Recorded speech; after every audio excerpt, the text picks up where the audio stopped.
आज मी जरी ज्ञानेश्वरी तुमच्या समोर सांगत असलो आणि तुम्ही जरी ऐकत असलात तरी मी ज्ञानेश्वरी 40 वर्षापासून एकच ग्रंथ वाचतो, हा स्वधर्म आहे. स्वधर्म सोडायचाच नाही. हजारो लोक आले, लोक सांगणं करतात तुम्ही न्याय शिकलात, वेदांत शिकलात, काहीतरी वेगळं सांगा. नाही, ज्ञानेश्वरीच. आपणया उचिता स्वधर्मे राहता. शेतकरी आहात, शेती, नोकरदार आहात, नोकरी. ज्याच्याकडे करताय ना त्याची इमानदारीने करा, कारण की तो पगार देतो म्हणून तुमचं घर आणि पोरं शिकतात. नाही महाराज तो हलकट आहे, नोकरी बदला,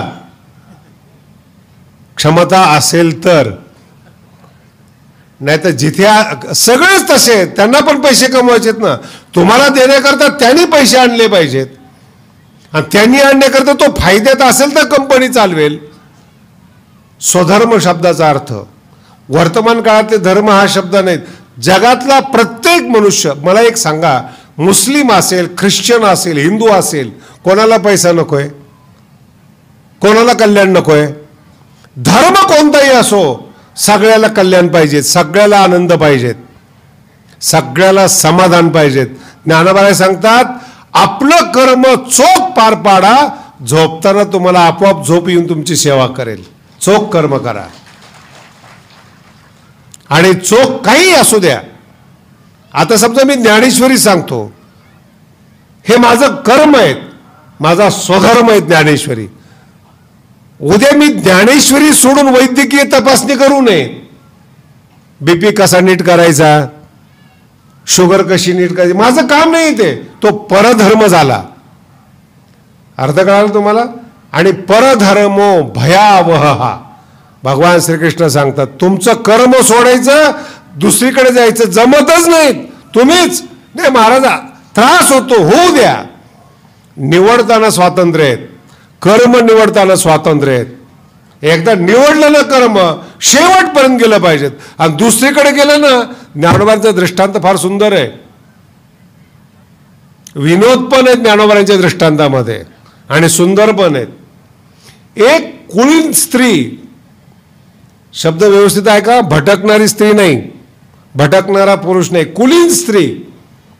आणि कुळ पाहून लग्न झालं. ऐका, लग्नाच्या अगोदर तुम्हाला स्वातंत्र्य आहे, याच्याबरोबर लग्न करायचं का नाही. लग्न झाल्यानंतर स्वातंत्र्य नाही. अगोदर नकार द्या, निवडा तुम्ही कोणाला पाहिजे ते. पण एकदा निवडलं ना, त्याच्याबरोबरच तुम्हाला आयुष्यभर राहणं, हा स्वधर्म आहे. नाही तर लग्न करू नका. ज्ञानोबा काय शिकवतात, कुलीन स्त्री चांगल्या कुळामध्ये दिली. कुलस्त्री ज्ञानोबांचे शब्द आहेत. पण ज्या चांगल्या घरामध्ये दिली, ज्याला दिली त्याला सवय होती रोज एकदा मारायचा. तो रोज काय त्याच्या डोक्यात, आता सगळेच घरातले माणसं चांगले असतील असं थोडंच आहे. सगळ्या स्त्रियांना राम मिळणं कठीण आहे, कारण राम एक वचनी, एक बाणी आहेत, एक स्त्री आहेत. आणि सगळ्यांनी राम मागितल्यानंतर रामाची फजिती ना ती.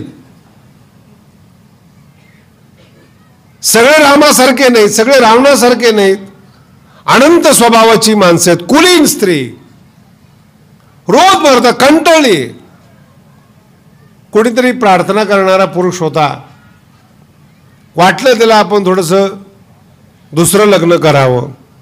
सोडून दिली त्याने लग्न आणि दुसऱ्या घरामध्ये गेली. हे ज्ञानोबांची ओवी आहे. दुसऱ्या घरामध्ये गेली. आता तिथं तरी समाधानी राहिली पाहिजे ना. परधर्म सांगतोय तुम्हाला. दुसऱ्या घरामध्ये त्याला 2दा मारायची सवय. काय ज्ञानोबांनी कसे दृष्टांत शोधले असतील तुम्ही बघा. कुलस्त्री दांडियाचे निघाये, पर घरी रिघाली जरी साहे. आता ती 2दा मार खाते पण त्याला सोडता येत नाही, का की परत येणं सहज शक्य नाही. काय ज्ञानोबांचे म्हणून पहिल्यांदाच स्वधर्म केलाय ना, कितीही कठीण असला, कितीही कठीण असला. ज्ञानोबा खूप सुंदर सुंदर दृष्टांत देतात. कितीही कठीण असला, परधर्मो भयावह, हा नाही स्वीकार करत. ज्ञानोबांचा अजून एक दृष्टांत खूप सुंदर आहे. त्याचा गैरअर्थ काढू नका, पण चांगला अर्थ काढा. ब्राह्मण होता, पूजा पाठ करत होता. अचानक आता ते वर्तमान काळामध्ये कोण काही खाईल आणि कोण गळ्यातल्या माळा काढेल याचा काही भरोसा राहिलेला नाही. केवळ खाण्याकरता सुद्धा लोक माळा काढतात. हा ब्राह्मण घरामध्ये जन्माला आलेला, उत्तम कुळ, पण ते सवय, त्याला मित्र वगैरे सगळं कोळ्या लोकांची सवय लागलेली मासे पकडणाऱ्याची. रोज मासे पकडलेले पाहायचे आणि ते समोर खायचे. याला वासना झाली, आपण मासे खाल्ले पाहिजेत. बदलला त्यांनी धर्म, ब्राह्मण धर्म सोडून दिला. शब्द ऐका. आणि त्यांनी दुसऱ्या जातीमध्ये, कोळीमध्ये प्रवेश केला, जिथं मासे खायला मिळतात. एक मला सांगा तुम्ही, पहिला ब्राह्मणत्व सोडलं, त्याने तुम्हाला सोडून दिलं. आता ज्यांच्यामध्ये गेला ते लोक याला आपलं मानतील का? बोला ना. ते म्हणतील हा भ्रष्ट झालेला आहे, आपल्यात आलाय, आपला नाही. आपल्यात आलेला आहे, आपला. सगळीकडे हेच आहे. अहो, वर्तमान काळामध्ये हे जातीवाद नष्ट वगैरे करतात ना, हे सगळं भंकस आहे. इंटरकास्ट मॅरेज केलेले जी माणसं आहेत त्यांची समस्या मोठी आहे. नवरा हा पसंत आला मुलीला, पण नांदायला जेव्हा जाते ना दुसऱ्या जातीमध्ये, सोयरे सगळे लोक तिच्याशी नीट बोलत नाहीत. सगळे लोक म्हणतात अहो लग्न केलंय त्यांनी त्याच्याबरोबर, पण आपली थोडीच आहे. लग्न या शब्दाचा अर्थ असा आहे, दोन कुळ जेव्हा एकत्रित येतात त्याच्याबरोबर त्यांना दोन्ही सोसायटी एक मिळतात, संरक्षण मिळतं, प्रोटेक्शन मिळतं. दोन्ही एकत्र आलात, एकत्र लग्न केलं, याचे नातेवाईक मदत करतात तिला, तिचे नातेवाईक नवऱ्याला मदत करतात, याला लग्न म्हणतात. लग्न हा सामाजिक उपक्रम आहे, लग्न व्यवहार नाहीये. शब्द आहे का? लग्न व्यवहार नाहीये, सामाजिक उपक्रम आहेत. दोन घराणे एकत्रित येतात आणि दोन एकमेकाला जोडतात, पुष्ट करतात, त्याला लग्न म्हणतात. दोन राजे जेव्हा लग्न करतात, दोन साम्राज्य एक होतं, दोन श्रीमंत एकत्रित येतात, दोन संपत्ती एकत्र येतात. आणि लग्नाचा दुसरा अर्थ आहे, शेतकऱ्याची मुलगी आहे, ती जिथे जन्माला आली तिथं ती शेतकरीच आहे. खुरपायचं कसं काय तिला शेतीतलं सगळं माहिती आहे, म्हणून शेतकऱ्याच्याच घरी गेली, तिला नवीन काही वाटत नाहीत. घरी खुरपत होती, सासरी खुरपते. अर्थ कळाला ना तुम्हाला? समाधान कशात आहे ते सांगतोय तुम्हाला. जे माहेरी करत होते तोच व्यवसाय नवऱ्याच्या ठिकाणी. स्वधर्म, इकडचं कर्म तिकडचं कर्म एक आहेत, दोघांना दुःख होत नाहीत. याच्या उलट करून बघा, शेतकऱ्याची पत्नी वैदिक घराण्यामध्ये गेली, ब्राह्मणाच्या घराण्यामध्ये, तिला सोहळं समजायलाच वेळ लागतो.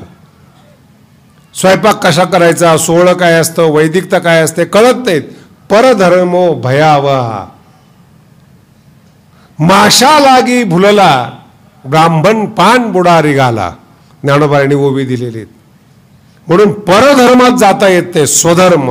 आणि शब्द जोडून आलेले आहेत, स्वधर्म सूर्य. तुमची प्रगती कशामध्ये आहे ती प्रगती शोधा आणि त्यात तुम्ही तुमचं कल्याण करा.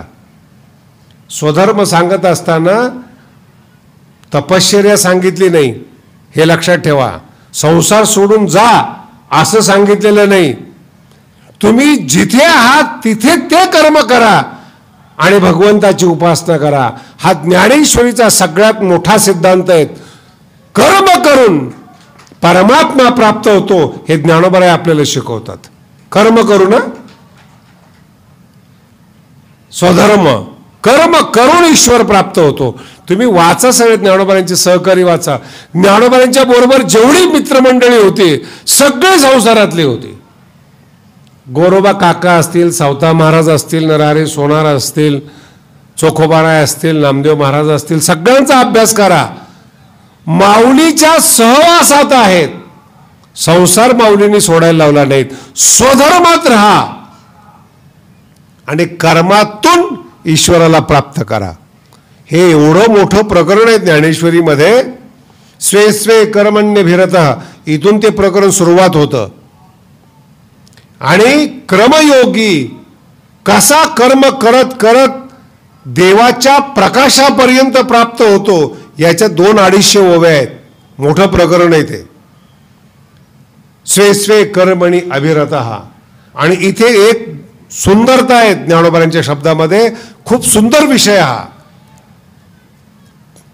तया सर्वात्मका ईश्वरा, सर्वात्मका ईश्वरा.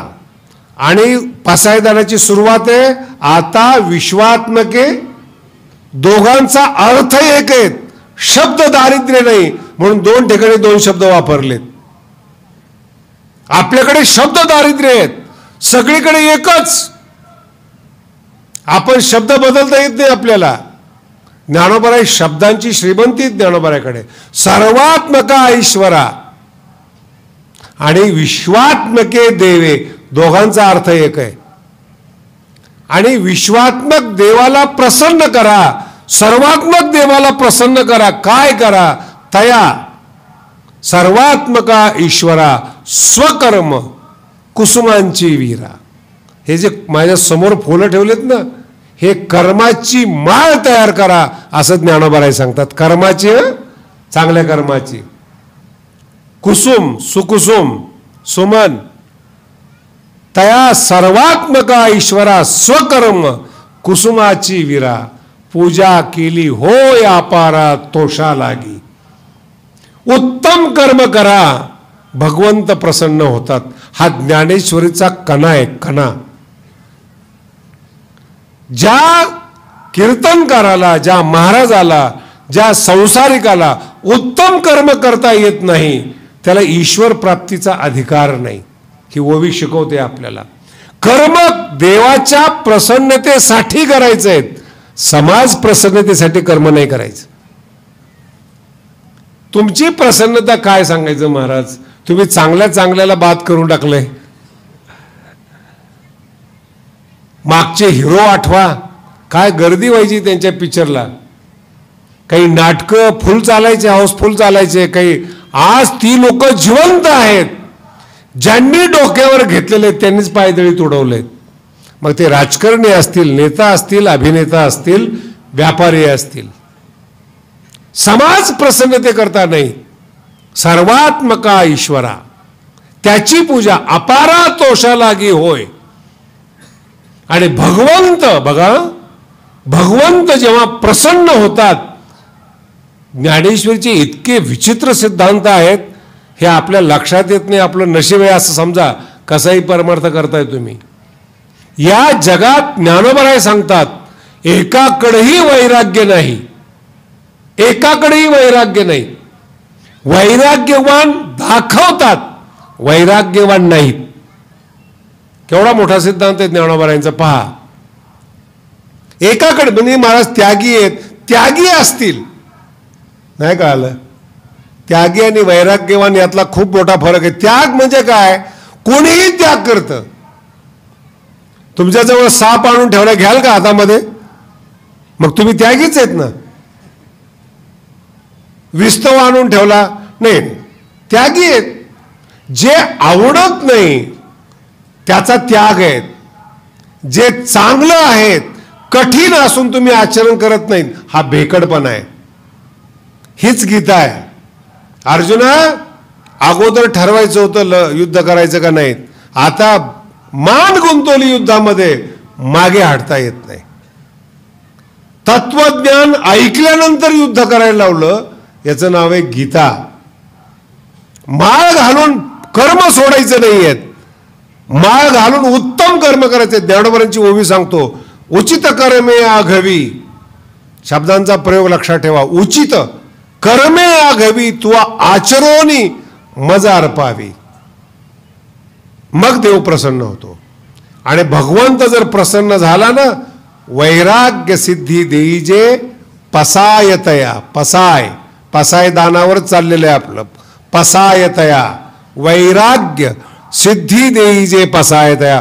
भगवंत वैराग्य दान करतो आणि भगवंत जेव्हा वैराग्य दान करतो ना, तुमचं मन विषयाकडे जातच नाही.